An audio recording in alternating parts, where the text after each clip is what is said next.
Ex-compagne de Claude Makelele, Noémie Lenoir évoque son ancienne dépendance à l'alcool dans un entretien accordé à Combini.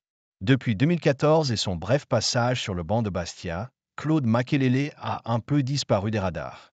Ses expériences d'entraîneur à Eupen, 2017 à 2019, en Belgique et à Tripoli, 2024, en Grèce, n'ont effectivement pas marqué les esprits. C'est surtout l'image de l'infatigable milieu de terrain récupérateur que les fans de football ont gardé de lui.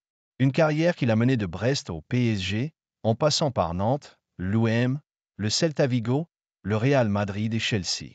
C'est d'ailleurs chez les Blues que l'ex-international français, 52 ans, 71 sélections, a disputé le plus de matchs, 280 rencontres de 2003-2008.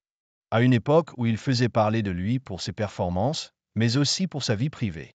De 2004 à 2008, Claude Makelele a partagé la vie de la célèbre Noémie Lenoir qui, en 2005, a donné naissance à un garçon prénommé Kélian. Mais si la mannequin faisait alors la une des magazines et était considérée comme l'une des plus belles femmes du monde, elle vivait des moments très compliqués loin des projecteurs, rongée par une terrible addiction. Je suis alcoolique et je le serai toute ma vie. Dans une interview accordée à Combini, l'ex-top modèle revient sur ces années sombres où elle est tombée dans l'alcoolisme.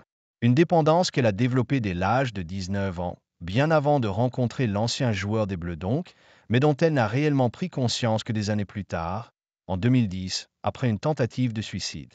Le jour où je me suis rendu compte que ce n'était plus normal, c'est quand je me retrouvais seul à la maison et que j'ouvrais mes bouteilles de rosé, témoigne la comédienne. 45 ans. Vous pouvez avoir été élue plus belle femme du monde. À l'intérieur, j'étais pour moi la plus horrible femme du monde. Et l'alcool a vraiment appuyé cette sensation. Suivie par un psychologue depuis 2012, Noémie Lenoir est aujourd'hui parvenue à s'en sortir.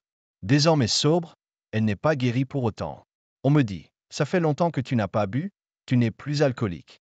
Si, je suis alcoolique et je le serai toute ma vie. Et ce n'est pas une honte, affirme-t-elle. Ce n'est pas une fierté non plus, c'est une maladie.